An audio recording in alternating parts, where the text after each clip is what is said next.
The famous Yuri Bezmenov once said, you can take over a country without shedding any blood through subversion.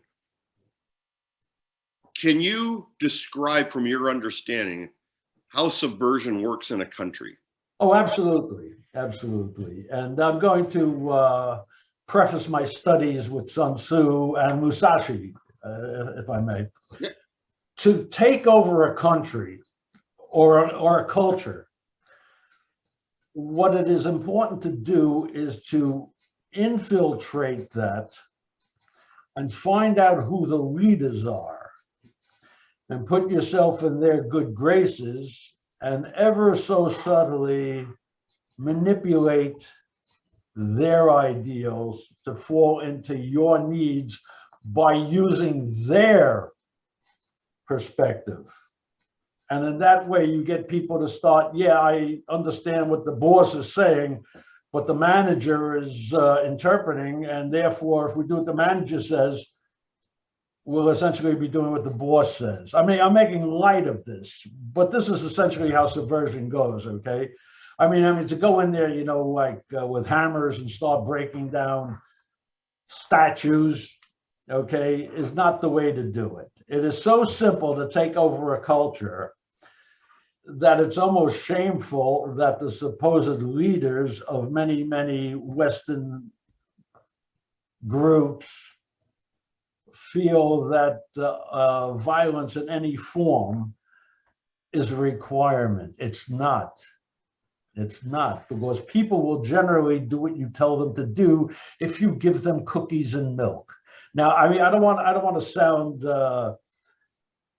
you know, patronizing, but the reality is, for you, between you and I, for example, okay, you are asking me a question. I have got to understand your mindset, essentially, as to why you're asking that question and where you want to go with the answer. Once I understand that, I'm yours, son, because I own you. Yeah, that's perfect. Okay. I can imagine how you're going to edit that one. Yeah, well, the first part is, I'm not even going to touch it. Okay, so Bezmenov basically said, with using the art of war through subversion, you're doing it in 4 steps. The first step is the demoralization of a country or a people. Can you lead in with demoralizations?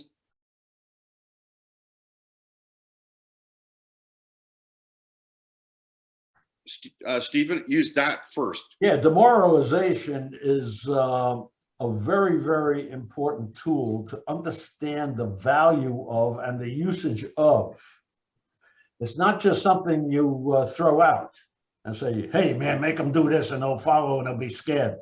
No, demoralization is a subtlety. For example, and I'm going to use examples here, indeed, that we're both familiar with. You can't come into my store unless you have a mask. You can't go into the museum unless you can prove you had your shots. Well, I'm not going to do that, and the hell with you, and I don't vote. I'm an individual, I'm this, that, and the other thing. But no, you're not, because it depends how much you want to go into that museum and how much you want to go into that restaurant, okay? Now, the owners of the businesses, and I put everything that's commercial, including museums and social events, are businesses. In order for them to maintain themselves without the threat of, take it all away, imprisonment, they will comply. And they will look forward to catering to those who are in agreement with this rule that's coming down. And if you don't like the rule, don't come into my restaurant. It's as simple as that. Including the fact that, hey, show me your Vax card. Well, here it is. Great. Now let me see some photo ID so I know it's really you. You got to be able to hold your temper here. Okay, because what they are doing, they are insulting your intelligence. And if you're strong enough to walk away, huzzah. But if you're not strong enough to walk away, you get what you pay for. Okay, and the same thing goes with elections. The same thing goes with corporate structures, corporate cultures. Very few people understand what this means because they've been told that, well, if the ABC company does this, it's good for you. How do you know? Because 9,000 other people agree with it. Well, I guess they know what they're talking about, so I don't have to look it up. Wrong. That action in and of itself is indicative of your depression and demoralization, because you are not asserting your selfness. And because you're not asserting your selfness, they can just keep laying stuff on you. Pile it up, they're loving it, okay? Close down the theaters, okay? Close down the parks. Make the kids go to school with a mask. You know, if mommy or daddy says something about the curriculum, label them as, okay, what do you want? Ne'er-do-wells, okay? I'm trying to keep away from using words like terrorist, which we're going to end up using anyway, because they're germane to what's going on here, okay? So I can continue on, but, fire away. Okay, the next step, and if you can use the word when you lead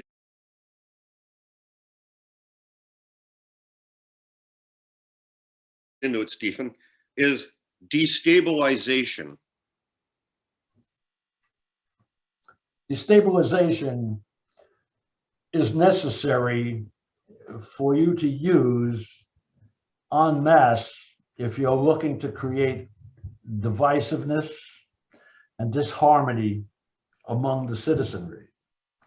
In other words, you can't come in here because you're this, that, or the other thing. You, yeah, come on in. We know you're valuable to our organization. You see those people over there? Yeah, they're creating problems for you. So you've got to take a stand against these people. Okay, what do you want us to do? Well, I'm not going to tell you what to do, but I'm speaking as the progenitor here. We're going to tell you what to do, but I think you should show your disdain at various venues using whatever methods you think are important. Malcolm X once says, get it done by any means necessary. Okay, but he was talking about a whole different mindset at that time. So I'm just using that as a quote, so to speak. But destabilization is happening all around us consistently. Okay, destabilization means you cannot do this because you're going to interfere with the joy and happiness of that. Okay, and if you're going to do that, then you deserve to be punished. Don't you agree? Yeah, why are they doing that to us? Well, because they think that they know better than the leaders. And the leaders are looking out for you. By the way, did you get your check this week? There you go, okay? This can go on. Destabilization totally destroys the architecture of the entire group from within. And it's got to be used intelligently, which is how major corporations blow away the competition. And it's essentially the same thing. Now, for example, Sun Tzu would say, you have to know the enemy. Essentially, you have to know yourself, but you have to know the enemy essentially more than you know yourself. Because you're aware of your own limits, even though you get your ego out of the way, but you have to find out what you have to do to throw the opposition off balance. And you do that by making them do this, making them do that, making them do this. And next thing you know, everybody starts looking at each other sideways. And this is the thing with the mask, by the way. The mask is an ancient technique used by slave traders way back. And the reason they used masks was they didn't want the members of the same group to be able to recognize each other. And therefore, you create a rift. And therefore, when you see somebody with a mask, even though you knew him, and he looks at you and knows you, an element of distrust automatically comes into it. And because the element of trust comes into it, and you, for example, do something not according to Hoyle, then I'm going to go tell on you. Okay. And you're going to give me an extra cookie and milk. And you're going to take his cookies and milk away. And this continues on and on until it embroils the entire society. And there's your destabilization factor. Perfect. How's that work? Outstanding. Okay. All right. So the next one leading in, and you kind of touched on it just now, but if you can shorten, give a shorter response, because I'm just going to tie your last one into this next stage 3, Okay. which is the crisis stage, that basically they create 6 weeks or more of chaos. All right.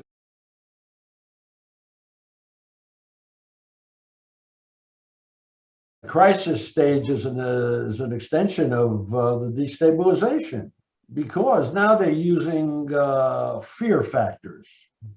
And the fear factors, for example, hey, if you don't get the shot, you're responsible for those people who are going to die. Oh man, not me. Okay, that kind of a thing. So what happens here is, should we get the shot? No, don't get the shot. Yeah, you better get the shot. So people start getting crazy. And this is what's happening. If you walk around in the streets here in the big town, see people walking down the street like this. And then you know these people for like quite a while. Hey, how are you? Yeah. So, okay, so there you go. They are in emotional crisis. They are losing their identity. Crisis in any form is an aspect of identity loss. Okay? If you don't know, if you know what you are, that's one thing. Okay, you're a broadcaster, I'm an author. That's not who you are. And there's a significant difference between who you are and what you are. What? Beautiful. By the way, I love doing this. You're because very. when I listened to it, I said, gee, do I really know what the hell I'm talking about? It's perfect. Go ahead. Okay. And incidentally, it doesn't matter to me who sees this or doesn't see this. I'm not looking, hey, look at that. The guy wrote, let's go buy the book, man. I'll make $1 million. So I forget it. If I had $1 million, I'd be in Hollywood or whatever the hell that means. Well, okay, go ahead. Basically, before I get to the last one, just to let you know, I'm not working. I've been a professor for 27 years, and I'm currently. Good job. God bless you. I'm, as a criminal psychologist, Stephen, which I'm currently not because I did not comply. So I was let go. Shame on you. Yeah, exactly. And the best part is the stuff I teach within my course is 2 courses, a psychopathic minds course, and a second one, cults and terrorism. I cover all of this stuff in there, including NATO, the Nuremberg Code, human rights, and all that stuff. So the students are actually learning this within a course to become law enforcement officials, social workers, counselors, everything else. And I was let go because I would not comply. Well, there you go. Exactly. By the way, you know where all of this is coming from? Of course, you know where it's coming. It's the Rockefeller Institute. Rockefellers, Rothschilds, DuPonts, Carnegie. Okay, they own Soros. the planet. Yes, not for much longer though. Okay. It's really on the planet. No, what they say is going to be, because they're the ones that have the God complex. Yeah, and it's about okay, and this is what, for example, Sun Tzu and even Musashi, if you will, would say, if someone has a God complex, acknowledge that in them. And by acknowledging that in them, they will reveal their weaknesses. And once they reveal their weaknesses, if you're astute, you can take them out. Like that. That's perfect, because I'm going to use that right at the beginning, leading into what you say. Fine. Okay. No, you know, that whole four-step program, you know? Yeah. And then the last step, hack attack, smart scramble, together cleverness. I mean, all these things, you know, these have been in action, probably starting to operate in our societies globally pre-World War II. I'll even take it back to Marx. Can you can you just back up 1 second? Can you explain what you just said to me, the 4 again? Lockstep, which is manipulation. Okay, so can you say them and like just cover it in like 2 minutes or less, what you just said, the 4 of them? Say all the 4 of them? Yeah. Lockstep, hack attack, smart scramble, and clever togetherness. And these are not just whims. These are actual agendas established and set up by the, quote, ruling classes, and the manner in which they're going to, first of all, depopulate. Okay, they're going to garner all of the planet's treasures, which also makes you, well, what are you going to do with it? Okay, well, we'll leave that for another time. Okay, I mean, you have $20 billion, so here's another $5 billion. What are you going to do with it? I mean, if you want to do something smart, feed the people, and then they'll do whatever you want them to do. What does a man want? He wants a roof over his house. He wants a blanket for his kids at night. And he wants to make his wife smile, not getting into any kind of sexual connotation, And he just wants to come home. He wants to be at peace with himself so he can worship whatever divinity he wants to worship, okay? And that's exactly where it's at. That's why in the final analysis, the planet Earth is Eden. But like we go out of our way to screw it up, don't we? Okay, anyway, Okay, so for the last part of subversion, you mean we're almost over? Oh, damn. Oh, no, I got something after that as well, too. Okay, good. Okay, so the last part of subversion, if you can explain it like in 2 minutes or less, is normalization. So if you can lead in with normalization, which basically this state changes the appreciation of what the status quo looks like.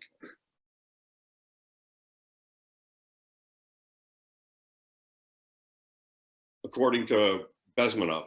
Normalization is a clever little marketing term, okay, that suggests all these new activities and new behaviors are based on, we're not going to tell you, the Great Reset. Once the Great Reset is implemented, and it's already been started, by the way, I'm sure you know that, okay, and it's a very few people, and when I say very few people, it's only a small percentage of the planet's population, you, I, and another handful, understand where this is going. Our generation, okay, I'm literally years of age, okay, I'll be here, what, another 20 years? Of course, that's my mindset, okay? But at the same time, I know to adapt. And if I adapt, I keep out of harm's way. Now, normalization is now, okay, you have to do this because it'll make everything easy for you, okay? If you don't do that, you're fighting the tide. Now, normalization means that everybody is now going over the cliff a la lemming, all right? And because they're doing that, they're angry because they want to be at the cliff and they want to look out and see what's going on. But they don't understand that normalization suggests that the mass behind them is pushing them over the cliff so they can see what's going on. And this just goes on and on and on while the powers, quote unquote, that be are going, see, they'll do whatever you tell them to do. Give them a cookie. Okay, so normalization is a byproduct of subterfuge. Okay, and subterfuge is very simple to implement into a society by reward and punishment methodology. Okay, it's the same thing in the criminal mind. Okay, there's an ancient Zen parable. This is a boy goes to his father who's a known thief and says, teach me to be a great thief. Well, it's something that's in you or it's not in you. Here, I'll teach you to be a great thief. And he gives him a job to do. He says, go out and get this and come back. Kid goes out, does it, comes back. He says, I did it. He says, did you get caught? He says, no, you're a great thief.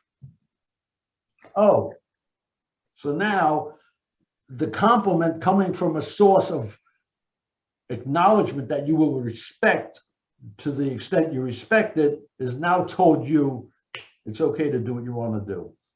Don't get caught. That's how normalization comes into prior, and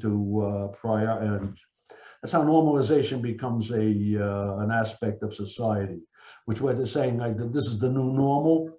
Hey, take it south, Charlie.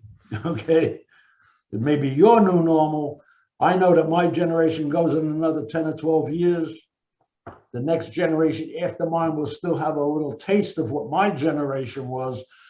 The third generation is not even going to acknowledge the fact that my generation put up a fight. Most of the kids that are 3 generations back don't even understand. Here's a good one for you. Where's Vietnam? That's in Texas, right? Go to the head of the class. You know, that kind of, I'm making a joke, okay? But it's this much, like they take away the statues of our historical figures. All that does is eliminate the moral values that you think you're supposed to be following. People think if they follow a certain morality that they can get away with whatever they want to get away with. The thing is that the powers that be are well aware of that, and they goad these folk into committing these heinous acts of property damage and violence, and they reward them for it. And say, hey, don't worry about it. If you get caught, we're not going to prosecute you or something like that. Like we're having here in the big town. Okay, you know the big town's in New York, right? Okay, where it says, hey, we're not going to prosecute felonies unless there's absolute proof of intent to do harm. Oh, okay. So if somebody comes in your face and you do what you have to do to defend yourself and you put them asunder, okay, you're in trouble. Why? Because you used force. You should have just complied. No, it doesn't work that way in the real world. Not with contemporary, or not even contemporary, not without like real normalization, not contrived normalization. Perfect. So I got 2 more questions. You got 35 more. I can go all day, man. I already had my coffee.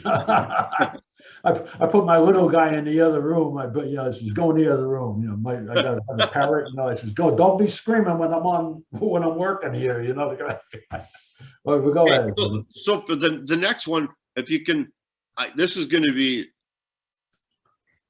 I guess, a little bit of a feat to try to keep it under 2 minutes or less. Oh, you know what? When we're getting to that time thing, give me a signal. Okay, I'll do this. Yeah, because I just go, you know. Okay. So what is Sun Tzu's Art of War?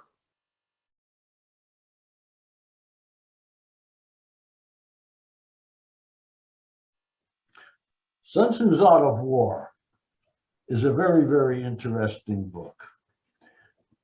Sun Tzu means war person. Now, I get into interesting discussions with people. As if in fact Sun Tzu did even exist as a person, okay? But these are general principles of intelligent living, okay? And handling situations that need to be dealt with on any particular level. So the entire premise of the Art of War, I consider as a guide for management, okay? The thing is, when you're reading and studying the Art of War, and I have my own Art of War page on Facebook. Am I allowed to say that? Yeah. Yeah, okay. And also you can follow me at Hanshi, HANSHI.com. If you want to contact me, hit the contact button and I respond to everything. So essentially what happens is when you're studying with understanding and retention, you know intuitively not to look for morality lessons. Morality lessons do not accomplish anything. You know, they get hung up in that Judeo-Christian kind of a thing, okay? So if you want to accomplish something, and I won't mention any particular names because I want to stay apolitical over here, if you're going to create something like a huge amount of buildings or a huge amount of real estate properties to benefit yourself as the primary, but doing it for the benefit of all concerned, with yourself as the primary recipient of good, which I explain in my book called Swords in the Boardroom, then you're going to find you have to deal with many different plateaus.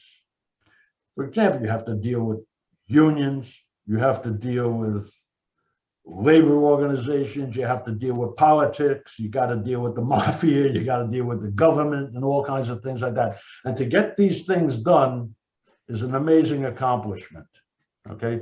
That you don't appreciate the fact of what the individual doing that has got to go through is not the builder's concern. It's your weak-mindedness. There you go. Okay. That's And my refrigerator in the background. Hang on a second, Okay. okay?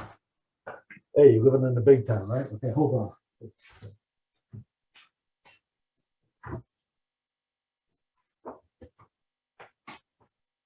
I'm sure you'll edit this part out. Good. yeah, Okay. How do I looking good, right? There you go. yeah, perfect. Good. Okay, and the same thing, I'll drop my hand, if you can, like in 90 seconds or less, how is the art of war applicable to today?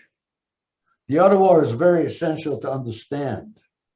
Okay, if you want to control something, you have to understand the principles involved. You have to take into consideration considerations and estimations for war. You have to take into effect preparations for war. You have to understand frailty. You have to understand concepts of victory.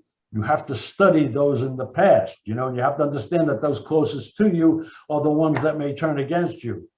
Brute. Or like Leonidas, okay, or any of the great leaders that have done great things. You don't have to agree that they're great things, but you are going to live your life based on the, ready, normalization that their accomplishments bring about. And you have to understand how to use mercenary troops, you have to use spies, traitors, lovers, depending upon, you know, the parameters of the relationship. But you also have to remember there's only one authority. And if you understand the art of war, it is always best to let the enemy kill himself. As well, with the art of war, you must be steadfast in your belief and determination that you and your self-proclaimed destiny are essential for the reality of the entire society.